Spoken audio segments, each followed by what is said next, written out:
Yes, yes, yes, yes, yes, yes. Tugaruke nanone kuri James Sport Fans. Tugaruke kuri kamera za James Sport Fans tuvuga ku ikipe ya Nottingham Forest imaze kwinjira mu makipe afite amanota 3 kuri uyu munsi wa mbere wa English Premier League.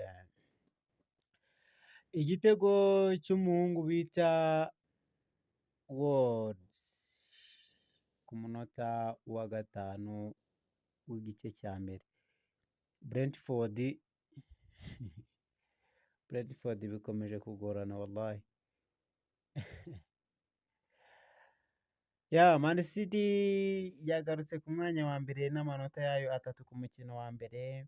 Sunderland ikipe yo kwitega yavuye mu cyiciro cya kabiri yaherukagamo 2017 ikubita itababarira ikipe ya West Ham United ibitego 3 ku gitego kimwe. Yageze ku mwanya wa kabiri n'amanota yayo 3.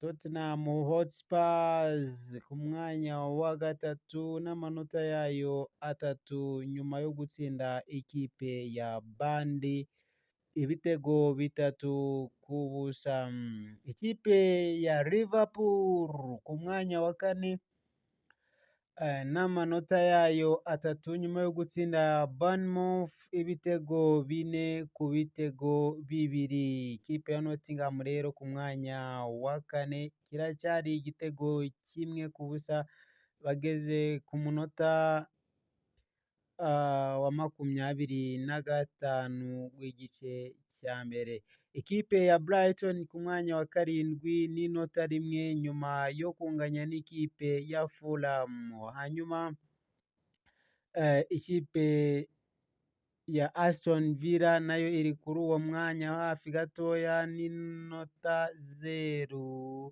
nako n'inota 1 aho yaherukaga kunganya n'ikipe ya Newcastle United, ariko byarangiye Aston Villa ibonye rouge ku munota wa 66. Hanyuma ikipe ya Chelsea ku mwanya wa 9 n'inota 1 aho bikiri ubusa ku busa hagati yayo n'ikipe ya Crystal Palace ziri ku mwanya umwe bageze ku munota wa 20 w'igice cya mbere. Hanyuma Newcastle United ngayo nayo iracyari kuri uwo mwanya nyuma yo kunganya na Aston Villa.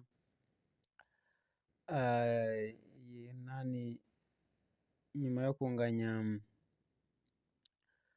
na Aston Villa nkuko nari mbivuze bari kuri uwo mwanya wa 11. Arsenal ntabwo irakina iri kuri uwo mwanya wa 12. Hakurikiyeho Everton nayo itarakina, hagakurikiraho Leeds United nayo itarakina. Manchester United ifitanye umukino na Arsenal uyu munsi ku isaha y'isa 3. Brentford yamaze gukubitwa igitego 1-0, yamaze kwinjira mu makipe yakinye amaze gutsindwa ariyo Burnley, Bournemouth, West Ham ndetse na Wolves. Ikipe yatsinze Wolves ni ikipe ya Man City yayitsinze ibitego 4-0. Hanyuma ikipe ya APR FC nayo iracyari mu ngera y'abahizi.